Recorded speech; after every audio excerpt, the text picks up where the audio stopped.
જુજવા રૂપે અનંત ભાષે, દેહમાં દેવ તું,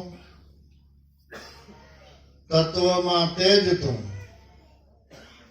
અને શૂન્યમાંથી શબ્દ થઈ અને વેદ વાસે. આ અખિલ બ્રહ્માંડ, ઈંડ પિંડ અને બ્રહ્માંડ સૌદે લોકમાં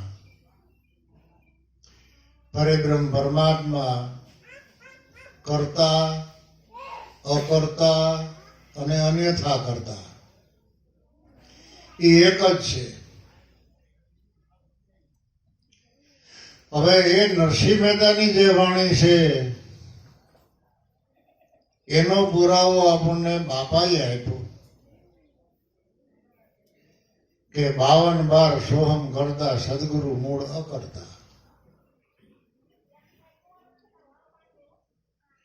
વાસ્ય પદથી જો કોઈ અવાસ્યને સમજે તો ઓ પુરુષ નહીં મરતા. કહેવાનું તાત્પર્ય એ છે કે મૂળ માલિકને કાંઈ કરવા પણ નથી, એને બીજાને બધી ઓથોરિટી આપેલી છે. કેને કે સોહમ તત્વને. એ કર્તાપણાના ભાવમાં દેહ, ઇન્દ્રિયો, પ્રાણ, મન અને બુદ્ધિ એ અંતકરણના કર્તાપણામાં પોતે પોતાના અકર્તા ઘરને ભૂલી જવાથી ગો નામ ઇન્દ્રિયોમાં વિટલાઈ ગયેલો એટલે એને ગોવિંદ નામ પાડ્યું. હવે જો કર્તાપણાના ઘરમાંથી નીકળી અને જે કર્મ કરે છે એ બધું સત્ય ધર્મમાં જો સમર્પણ કરી દઈએ, અકર્તાના ઘરમાં વયા જાય, તો તમારામાં અને પરમાત્મામાં કશો ભેદભાવ નથી, કઈ ફેરફાર નથી. પણ આ મેં કીધું, આ હું હતો ત્યાં બધું થયું અને મારા વિનાનો આ વહીવટ હાલે એમ નથી. આ એટલું જો બાદ થઈ જાય તો અનંત બ્રહ્માંડમાં જે એક શ્રી હરિ એક જ જે છે એ એકને ઓળખી લ્યો તો અનંત રૂપે એ ભાષે. પશુ, પક્ષી, જીવ, શિવ, પ્રાણી માત્ર જ્યાં જ્યાં જગતની અંદર ચૈતન્ય બિરાજે છે, જ્યાં જ્યાં શ્વાસ ઉશ્વાસ ફડાકા મારે છે, એ ન્યા પરિબ્રહ્મ પરમાત્માની પોતાની છાયા છે. એના સિવાય આ જગતમાં કોઈનો પ્રકાશ નથી, એના સિવાય કોઈ ગતિમાન પણ નથી. જગત આખું જળ બની જાય. એટલે નરસિંહ મહેતા કે તમે એકને નક્કી કરી લ્યો અને એક ઉપર જ વિશ્વાસ રાખો, બધી ડાળી ડાળખા છોડી અને મૂળમાં વયા જાઓ, તો તમને ખબર પડશે કે અખિલ બ્રહ્માંડમાં એક તું શ્રી હરિ જુજવા રૂપે અનંત ભાષે, એટલે નોખા નોખા રૂપ. એટલી મનુષ્યની શાખા, એટલી પશુ પક્ષીની શાખા, એટલી વનસ્પતિની શાખા, એટલી ગ્રહોની શાખા, કોઈ પાર નહીં. દરેકની અંદર ચેતના એ શ્રી હરિની છે. એ એકમાં અનંત બ્રહ્માંડ સમાયેલા છે અને અનંત બ્રહ્માંડની અંદર એકનો એક ખેલી ગયો છે. પણ સત્યના અભાવે, સત્સંગના અભાવે, મહાપુરુષોના આશીર્વાદના અભાવે દરેક મનુષ્યની દ્રષ્ટિ કેળવાની નથી એટલે રૂપ, રંગ, ઘાટ, આકાર અને પ્રકૃતિ એને દેખાય છે. નહીતર અનંત બ્રહ્માંડમાં જે રમી રહેલું તત્વ, એ તત્વ ઘટોઘટમાં જો આપણને ભાષે, અનુભવમાં આવે,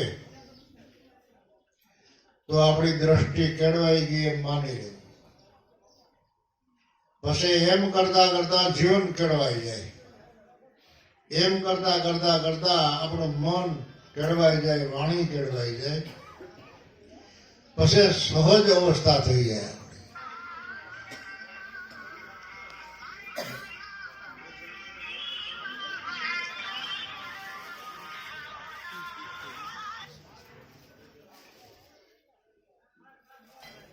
એટલે આપણા શાસ્ત્રો પણ એમ કહે છે કે દુર્લભ વિષય ત્યાગો.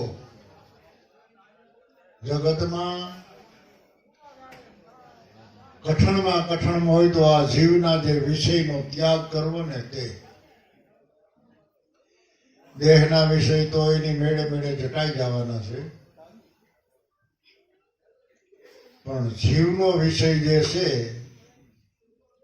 એ ઘડીકમાં આ જીવ છોડી શકતો નથી. વિષય અને વિષયની જે વાસના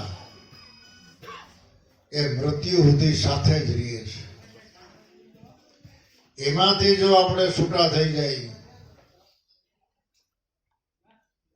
તો દુર્લભ વિષય ત્યાગો. દુર્લભ સ્વરૂપા, પોતાના સ્વરૂપને પામવું એ એનાથી પણ દુર્લભ.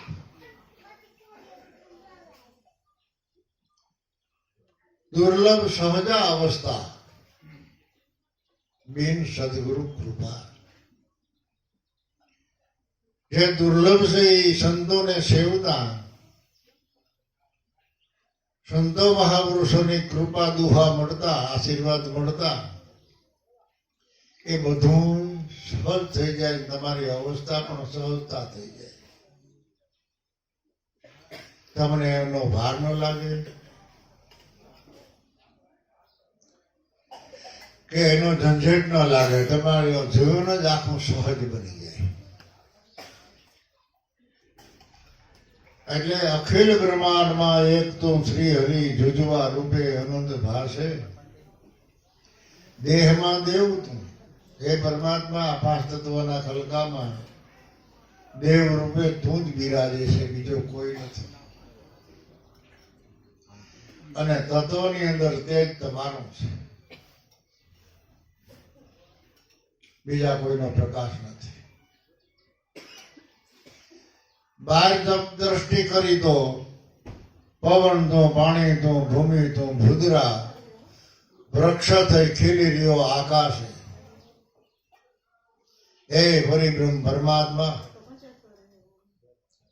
પવન એ પણ સ્વરૂપ તમારું છે,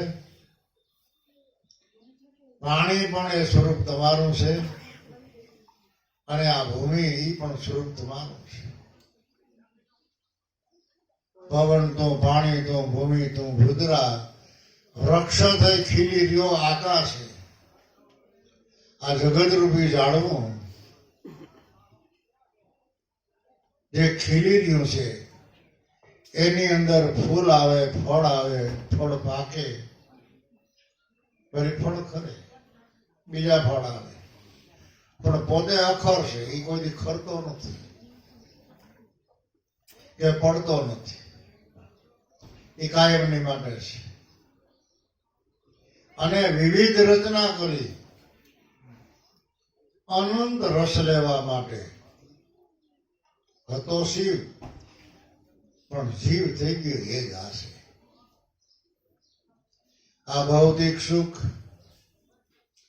પદાર્થનું સુખ માણવા માટે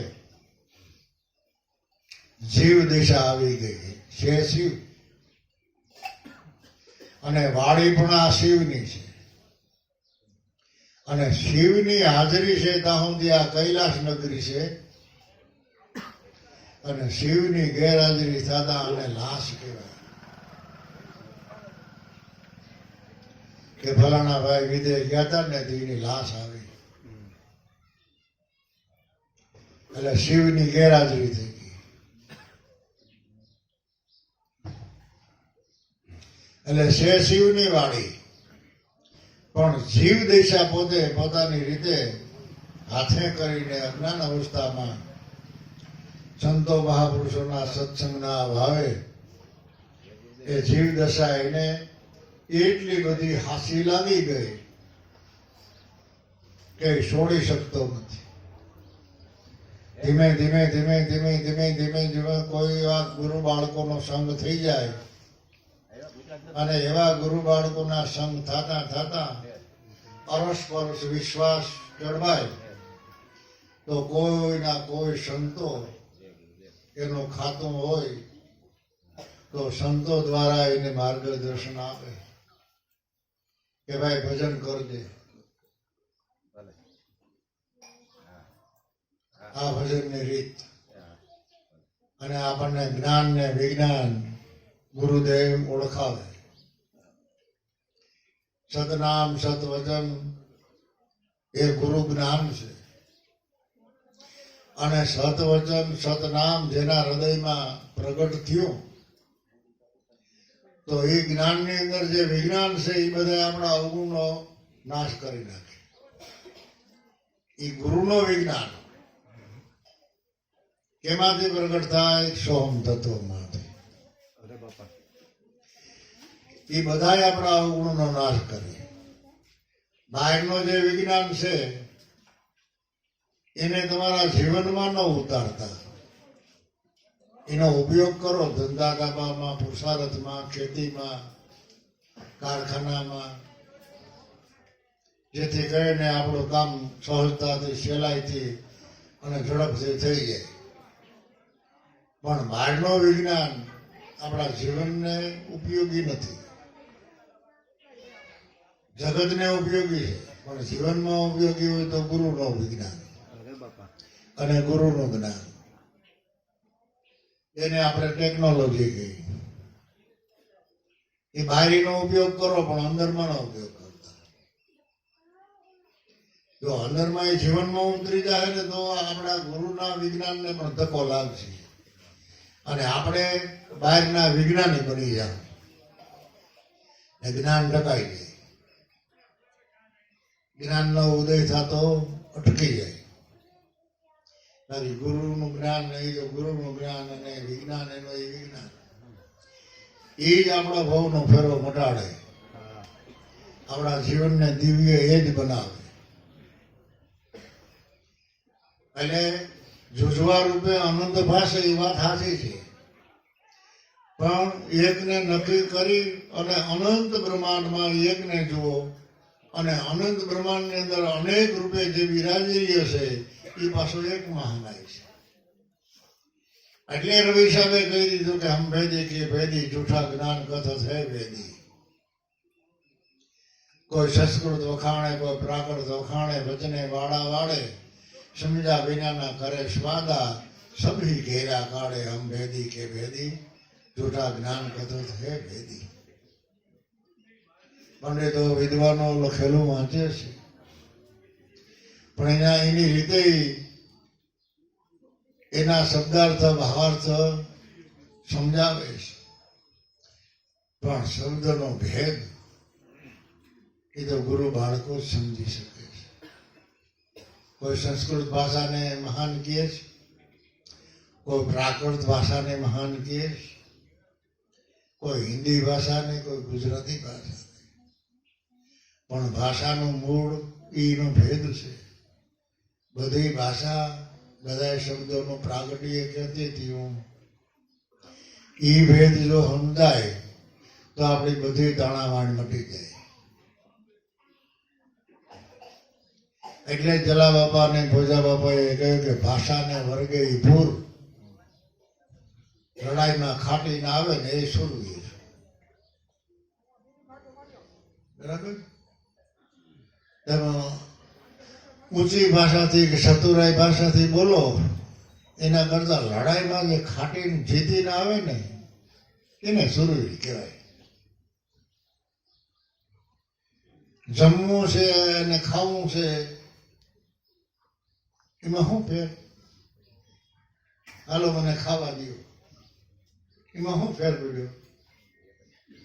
હાલો જમી લ્યો. ભાષા જુદી જુદી પણ વાત તો એક જ કે નહીં? એવી જ રીતે ચતુરાઈથી તમે શબ્દનો ઉપયોગ કરો અથવા ભાવથી ઉપયોગ કરો, એટલે ભાષાને બહુ હળગવું નહીં. હિન્દીમાં લ્યો ભગવાનનું નામ તો ભલે, ગુજરાતીમાં લ્યો તોય ભલે, સંસ્કૃતમાં લ્યો તોય ભલે. એટલે આ પવન તો પાણી તો ભૂમિ તો ભૂદરા, વૃક્ષ તો ખીલી દીવા આકાશ.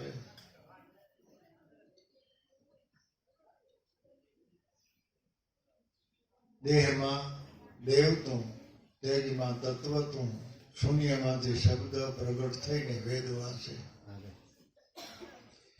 તમારા સામું કાંઈ પણ લખાણ હોય તોય લખાણ બોલતું નથી,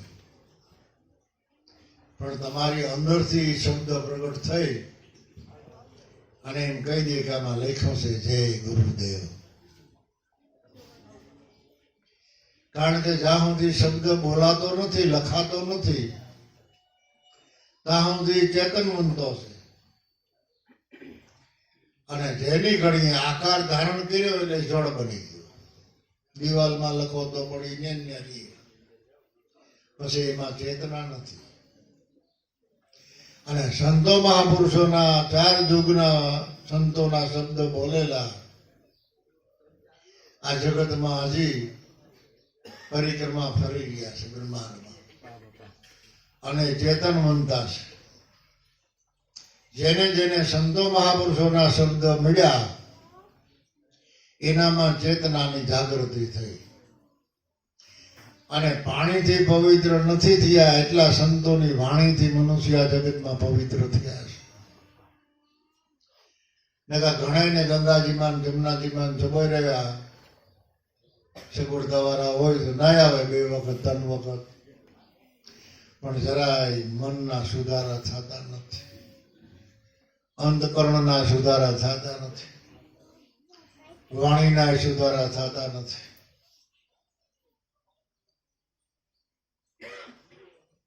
કારણ કે શુદ્ધ અને પવિત્ર બનવાનું સાધન હોય તો સદગુરુનું ચરણ અને સંતો મહાપુરુષોનો આશીર્વાદ અને સંતો મહાપુરુષોનો સત્શબ્દ સિવાય જે કઈ આપણે ઉપાય કરી એ ધોકા મારીને અંધારું કાઢવા જેવી વાત છે. અંધારાને ધોકા મારીને કાઢે, કોઈ ટોપલાથી ઉલે છે, કોઈ ઉપડાથી ઉલે છે, કોઈ ઠામ વાસણ લઈને ઉલે છે, પણ અંધારા ઉલેસા જાય એમ નથી. એ ઉપાય બધા એના ખોટા પડે. અંધારાને જો તગડવું હોય તો દીવો કરો. જન્માંતરોનું અંધારું જામી ગયેલું હોય, વર્ષોના વર્ષો સુધીની આ વાસ કરતું હોય, પણ દીવો અથવા તો મશાલ તમે એને પ્રગટાવો એટલે અંધારું તરત ગાયબ થઈ જાય. અને એ અંધારો પાછું તમારી ઉપર દાવો ન કરે કે અમે ત્યાં વર્ષો ત્યાં રહી છીએ અને અમારો હક થઈ ગયો છે, એમ પણ ન કહીએ.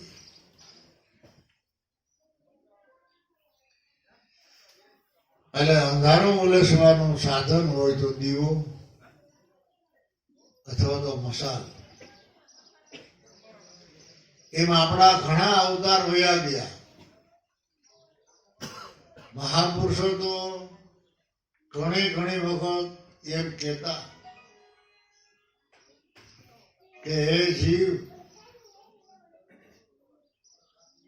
આ દરિયામાં જેટલું પાણી ભર્યું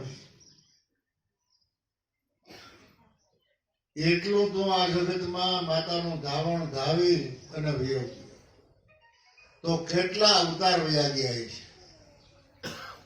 અને એકેય અવતારમાં તને સારા વિચારો નથી આવ્યા. એટલા અવતાર તારા વયા ગયા તો એ અવતારોનું જે અંધારું આ એક મનુષ્ય નામની ધર્મશાળા મળી છે અને એમાં ધર્મ ભણી લે. ધર્મની શાળા એટલે નિશાળ.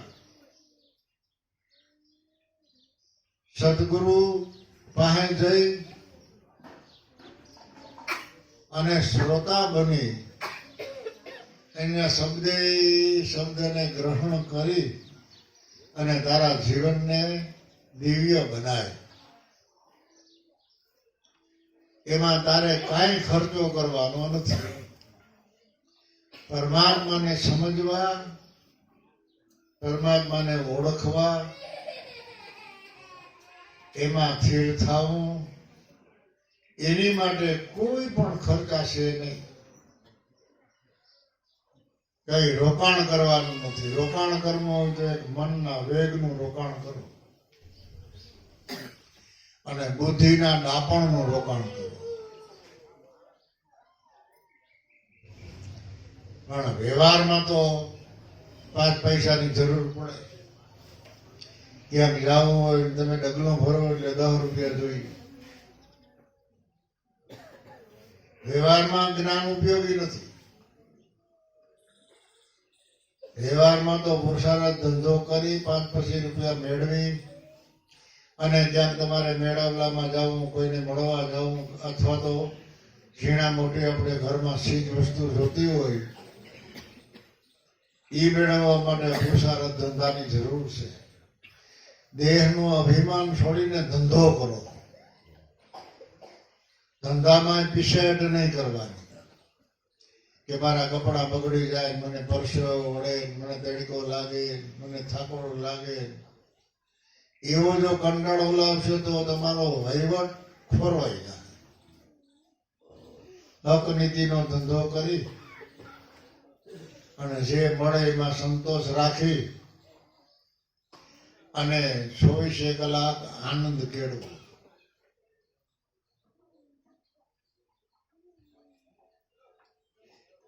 એટલે આખા જગતમાં પરિબ્રહ્મ પરમાત્માનું એક સ્વરૂપ છે, પણ અનંત સ્વરૂપ ધારણ કરવાથી કયા સ્વરૂપે એને નક્કી કરવો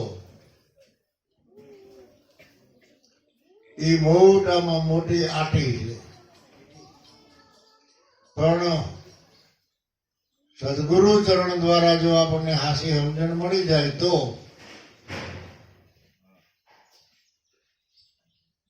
પાંચ તત્વ પરિબ્રહ્મ છે ઉપજા અણુ એ અણુમાં રહ્યા વળગી.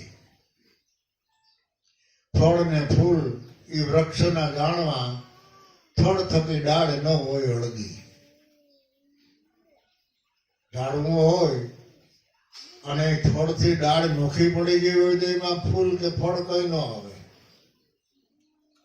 એમાં જગતરૂપી ઝાડવું મૂળમાં સદગુરુદેવ છે, પરિબ્રહ્મ પરમાત્મા છે, સતનામ છે. એની આધારે આખું જગત એમાં વળગી રહ્યું છે. ફળ ફૂલ જે કઈ છે તે આ એક જ વૃક્ષના છે. એટલે સોટમ સાહેબે કહી દીધું કે ફૂલ ફળ પુષ્પ પત્ર, ફૂલ ફળ પત્ર સૌ કોઈ ખરે, પણ ખરે ને તરુ આદિ. સોટમ કહે એ વૃક્ષને જાણે કોઈ બ્રહ્મવાદી. માનવ કોઈ માને નહીં, આ વાત છે ન્યારી. જો ગુરુગમ હોય તમારા હૃદયમાં તો લેજો તમે વિચારી, લેજો તમે હેરી. કારણ કે પરિબ્રહ્મ પરમાત્મા એ અખર અવિનાશી છે, આખા જગતમાં વિસરેલો છે.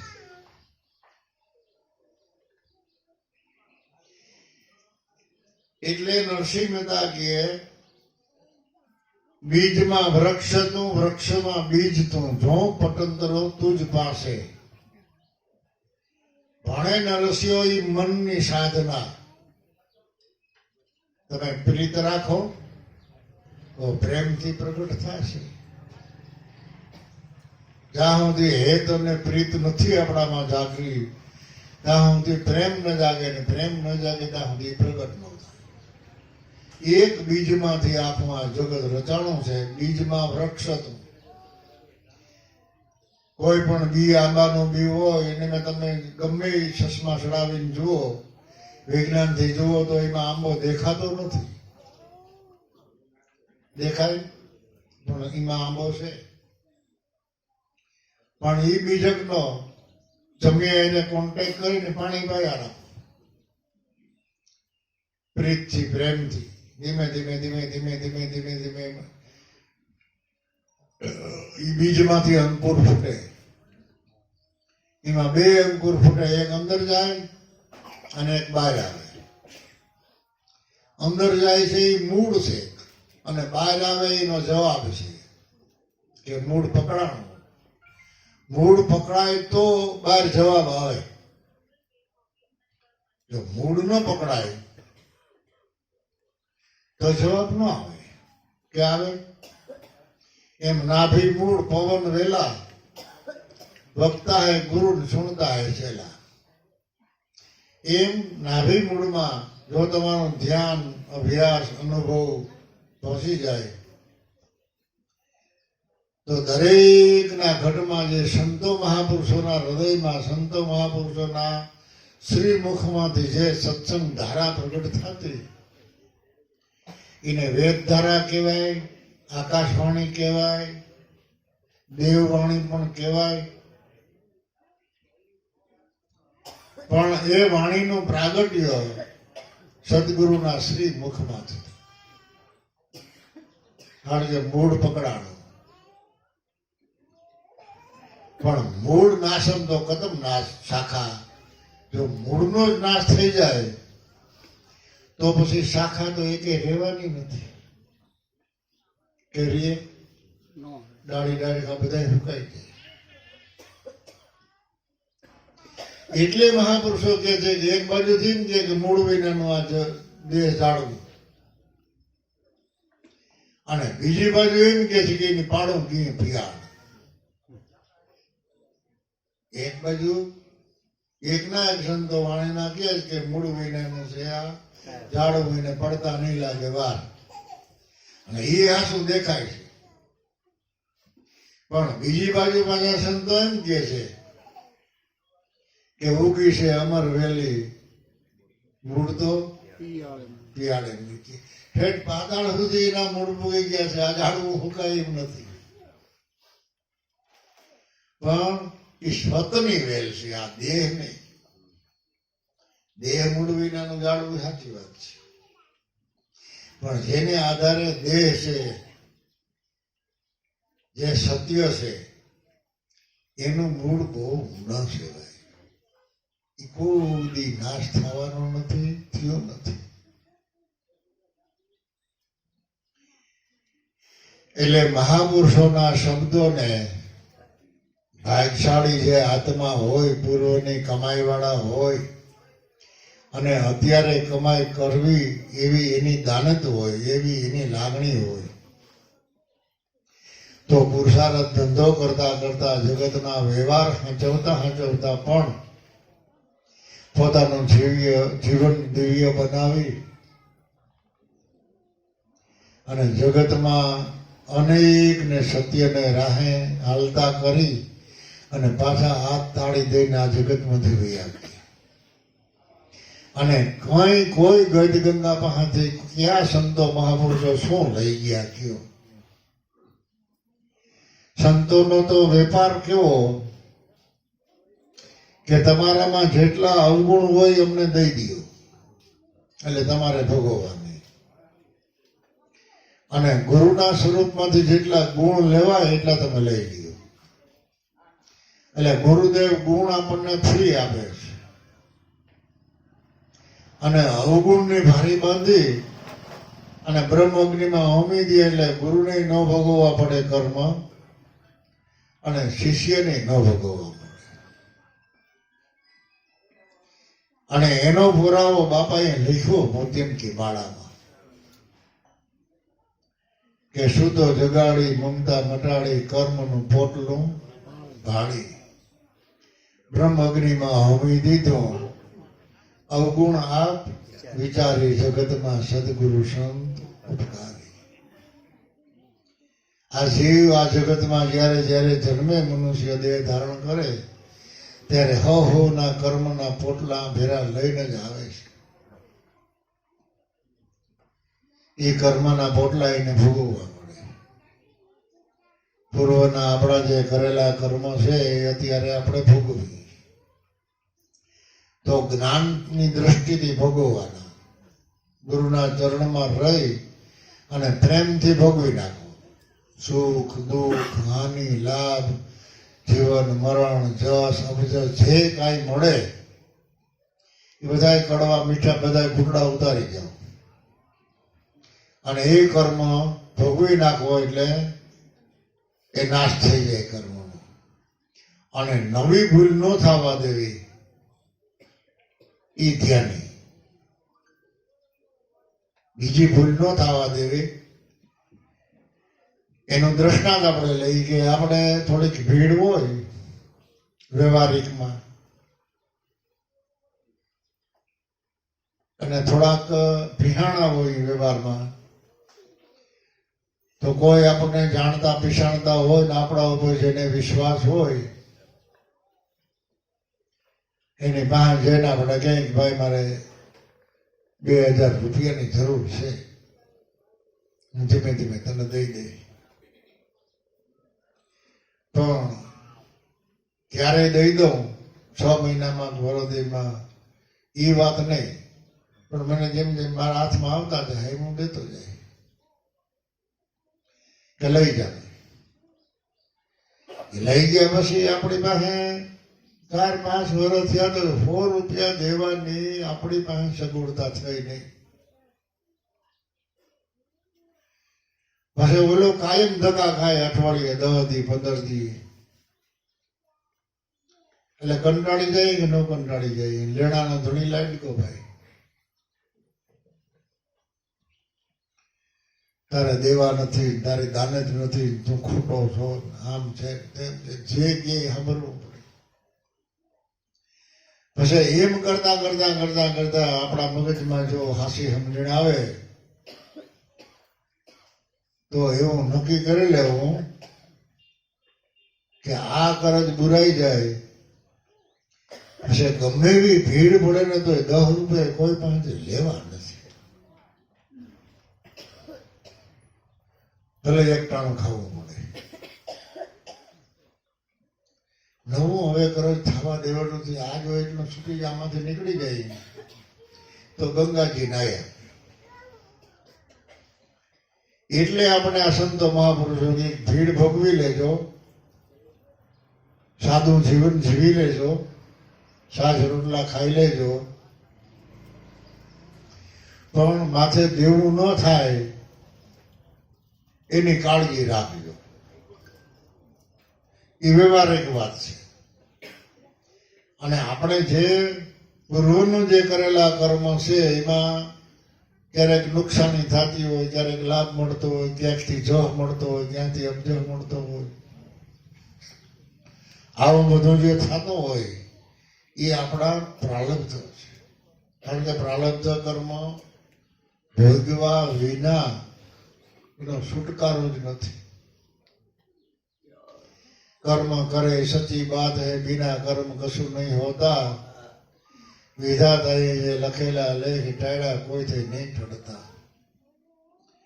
5 પાંડવો માતા કુંતાજી હસ્તિનાપુરમાં રાજ કરમતા. રાજ છોડીને રહ્યા જંગલમાં, દેખો દાખલા એ કર્મકાર. એ છે ને કાંઈ કહેવાય છે સતવાદી, પણ સતવાદીને ભીડ પડી, નટરાજાને ભીડ પડી, હરિશ્ચંદ્રને ભીડ પડી. ક્યાં સંતોને કર્મ નથી ભોગવવા પડ્યા કયો?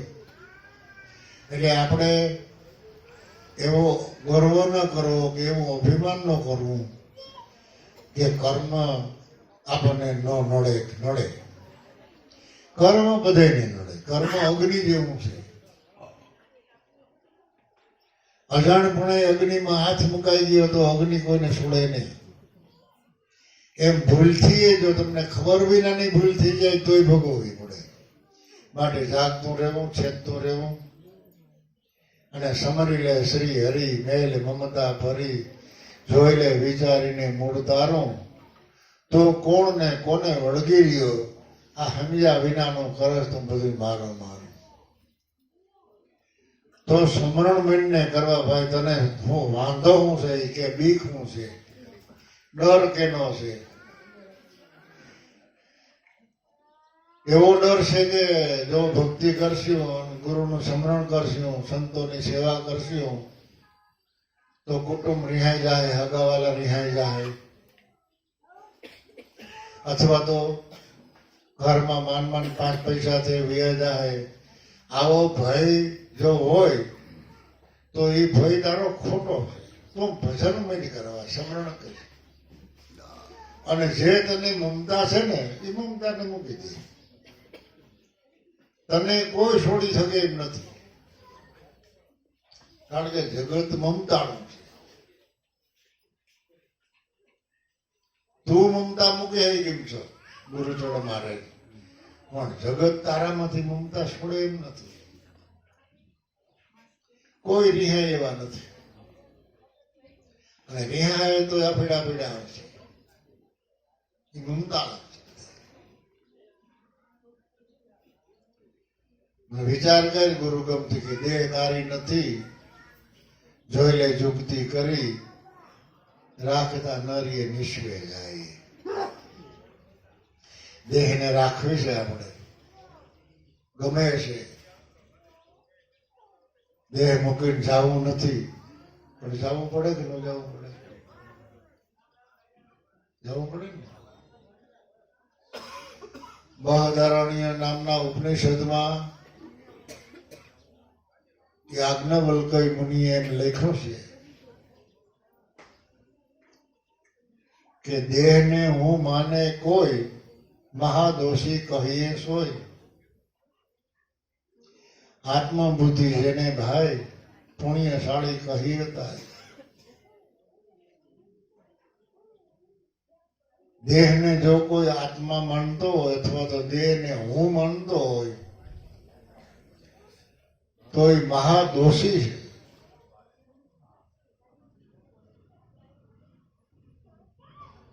એ ખોટો વાણીનો વિલાસ. દેહને હું માનવો એ પાપ છે, દોષ છે. નાનું તાત પાતક પરમ. જો આત્મબુદ્ધિ તમારામાં પ્રગટ થાય તો આપણે પુણ્યશાળી કહેવાય. યાજ્ઞવલ્ક્ય એમ કે છે કે નાનો તાત પાતક પરમ. ખોટો વાણીનો વ્યય કરવો એના જેવું કોઈ મોટું પાપ નથી, અને એ જ આત્મહત્યારો છે. અસત એવા દેહને, નાશવંત એવા દેહને જો તું આત્મા માનતો હો તો તું દોષી છો. કોટિક ગૌવધ જેટલો એને પાપ લાગે છે. આવા ઋષિ મુનિઓના અનુભવ તેથી લખીને મૂકતા ગયા. પછી નજીક જો આવીએ તો આપણા અહો ભાગ્ય. આપણને ખબર નથી કે આપણા પુણ્ય કેવા હશે, કેવા આપણે પુણ્ય કર્યા છે. અને સહજતાથી સાદા અને સરળ ગુજરાતી ગુરુ મળી ગયા આપણને.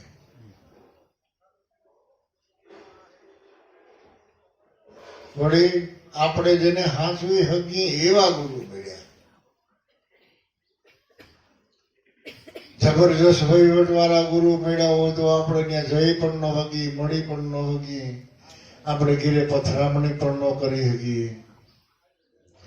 અને બાપા તો નાનામાં નાનો માણસ હોય તો એને ઘેરે કોથરો પાથરી એને સત્સંગ ભજન આપણને આપતા. સાજ રોટલો ખાઈ એ આપણને પોહાય, પણ મોટું જૂથ હોય તો તમારો ભાવ હોય તો તમારો ભાવ તમે પૂરો ભજવી ન શકો. કેવી રીતે પધરામણી કરવી, ક્યાં બેહાડવા, કઈ રીતે એનું સ્વાગત કરવું. કદાચ સ્વાગતમાં ભૂલ પણ થઈ જાય આપણી, અને સાદા અને સરળ ગુરુ મળ્યા હોય તો કોઈ ભૂલ પણ ન થાય અને સહજતાથી આપણને આશીર્વાદ મળે. એટલે આપણા અહોભાગ્ય અને પૂર્વના પોઈન્ટ આપણા ફેડ્યા, કમાઈ ખીલી, કે જેથી કરીને સાદા અને સરળ અને સસ્તા વગર પ્રયત્ન આપણને સદગુરુ સંત મળ્યા.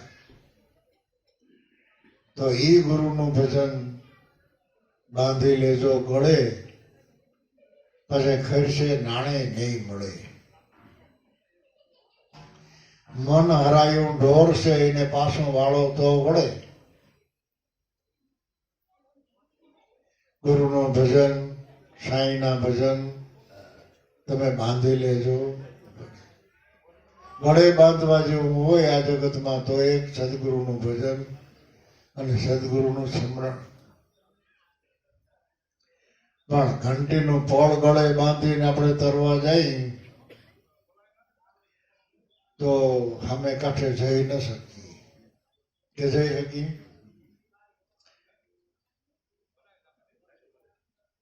એટલે ગુરુનું ભજન, ગુરુની સેવા, એનો આશીર્વાદ એ ગળે બાંધો, જેથી કરીને આપણું જીવન હરવું ફૂલ બની જાય અને કોઈ પણ પ્રયત્ન વિના આપણે અમે પાર પડી જાય. સાદી સાદી ભાષામાં, સરળ ભાષામાં ગ્રેજ્યુએટ ભણેલા સમજી શકે અને અભણે સમજી શકે એવી પૂજ્ય બાપાની વાણી કે ભવસાગરના અગાધ જળમાં ડૂબી રહ્યો તું ભાઈ, એ જીવડા કરી લે કમાઈ. હવે આ ભવસાગર છે, આમાં ક્યાં આપણે તો હાઈવે રોડ છે, એમાં ક્યાં કઈ બુડી એવું છે?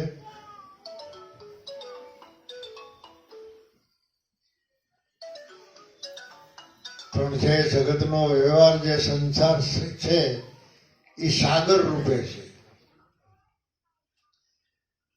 અને ઝંઝાળ જે છે જીવની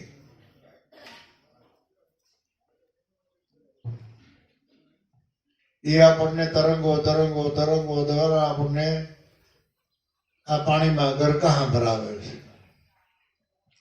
અને માછલી રૂપે આપણી મમતા સંસાર સાગરમાં ગંગા રાખે. એમાં જો કોઈ આવ્યો ઝાર નાખી ડીમ્બર આવી તો આપણને પકડી જાય.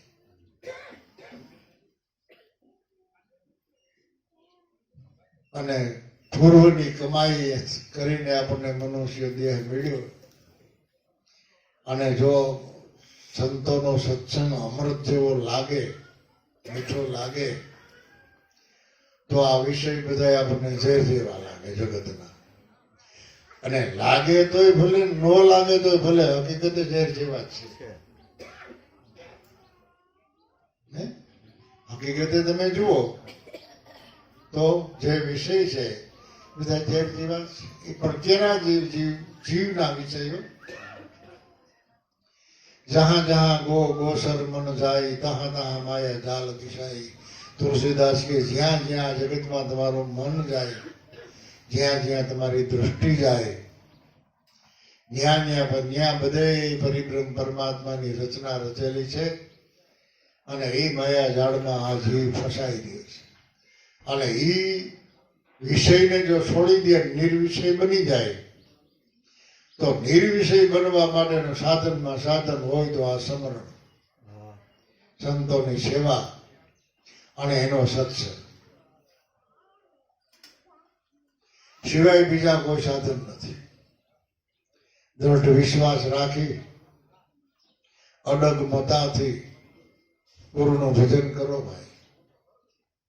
ભજન વિના કોઈની ભૂખ ભાંગી નથી. અને જે જે સંતો પાર પહોંચ્યા એની ભલામણ કરતા કે જો ભાઈ અમે આમ ભજન કર્યું,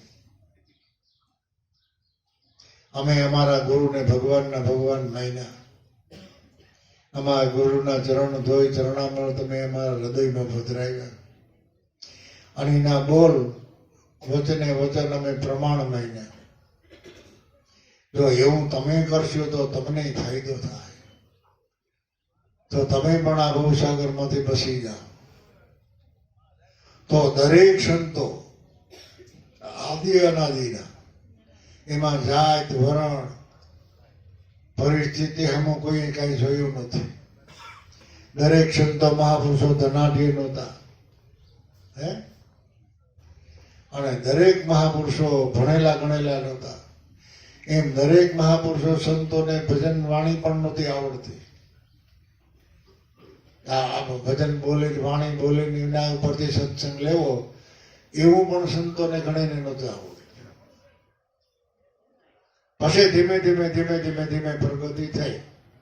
નગર અભણ સંતો જતા આ સાધને નહોતા. એક દિને સમય આવા સાધન નહોતા, આવા અંજવાળા નહોતા, આવું ખાવા પીવાનું નહોતું. તો ત્યારે એને સંતોષ કઈ રીતે માન્યો છે ગુરુ શિષ્યએ? ખિસ્સામાં આઠાનાય ન હોય તો સંતોને ચરણે એની શું થયું? અને સંતોએ એને 102% ગુરુને આશીર્વાદ ફ્રી આપી દીધા.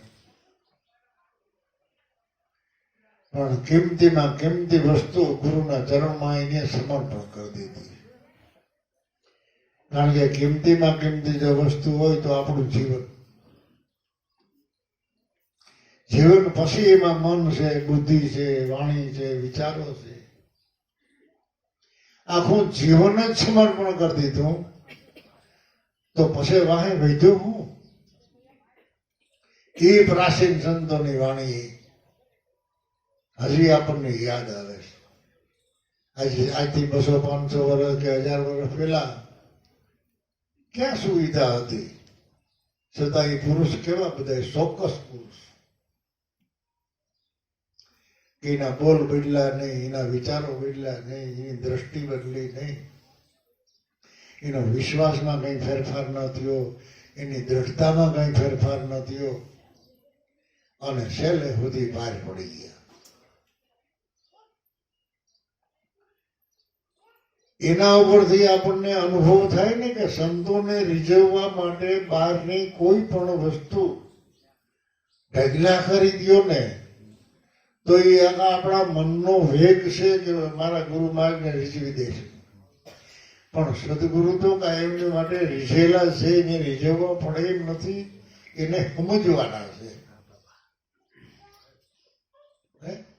પરમાત્માને કોઈ દી રીઝવવા પડે? પરમાત્મા તો કાયમ રીઝેલા છે, નહીતર તો અઠવાડિયું સૂરજને ઉગવાનો બંધ કરી દે તો શું કરો? કાંઈ આપણે તો કઈ તમે 10 ફેર જમીનમાં આવો ને 1 ફેરે ઉગે તો શું કરો? પણ એ તો કાયમની માટે એની હાજરી છે. તમે ભજન કરો તો ભલે ન કરો તો દરેક જીવ ઉપર એની અઢળક કૃપા છે, અઢળક એની મહેરબાની છે. પણ ભજે એને એનો ખ્યાલ આવે છે.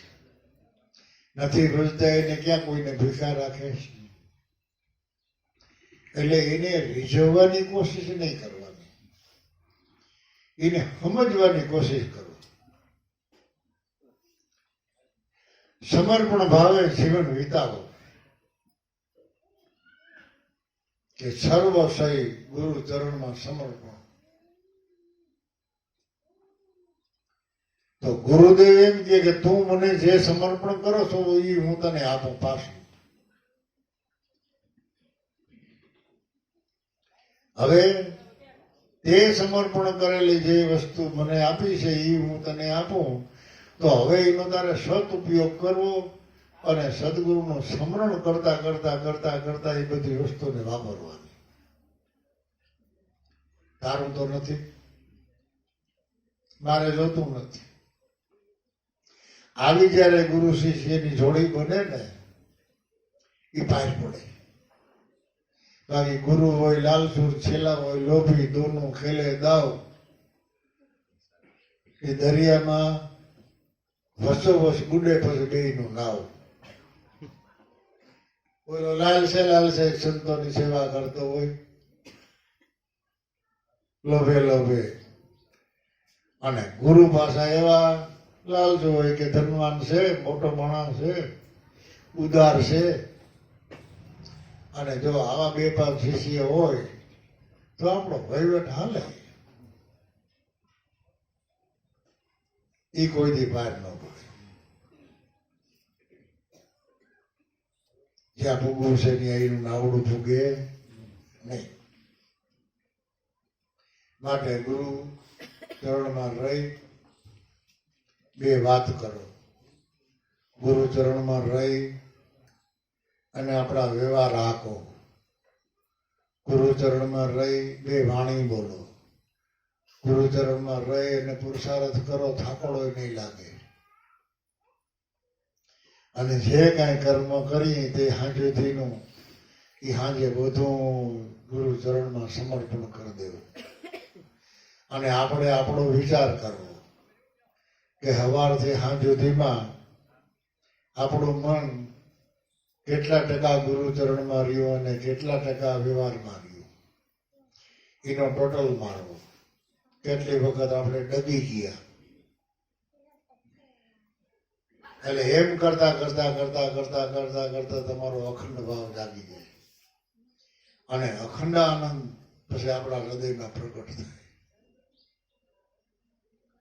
આવી મોજ બધા સંતો ભલે ભલે પોતાના જીવનનો વિચાર કરતા અને ભલે ભલે પોતાના જીવનમાં તપાસ કરતા. દેખતા નથી કોઈને, પણ એને જીવનમાં એની બહુ જણાવટ છે, બહુ ઝીણવટથી જોતા હોય. માટે કાળજી રાખવી ભાઈ. આ અવતાર વારે વારે મળતો નથી. આ ખાલી વાતો થી આપણે પાર ન પડી, બરાબર ને? પણ વાતનો વિચાર કરી 52 વાર સોહમ કરતા સદગુરુ મૂળ અકર્તા. એ તો અકર્તા પુરુષ છે, કોઈના અવગુણોમાં જોતા નથી. એટલે વાચ્ય પદથી અવાસ્ય પદને જો કોઈ પારખે, જે પદ તમારે પારખવું છે ત્યાં વાણી નથી, ત્યાં શબ્દ નથી, ત્યાં શૂન્ય નથી, અને ગતિ એની. પણ વાણીમાં ને વાતમાં કઈ માલ નથી, પણ વાત વિના એ વસ્તુ સમજાય એમ નથી. ને શું કેવું એને કેવું છે, એને કઈ કહેવાય એવું અનુપમ છે.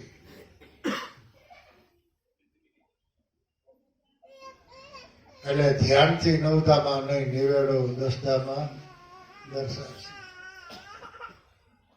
જે અરૂપી છે, અનામી છે, અલૌકિક છે, એનું વર્ણન કરીને આપણે ધીમે ધીમે ધીમે ધીમે ધીમે એમાંથી રહસ્ય સમજવાનું છે.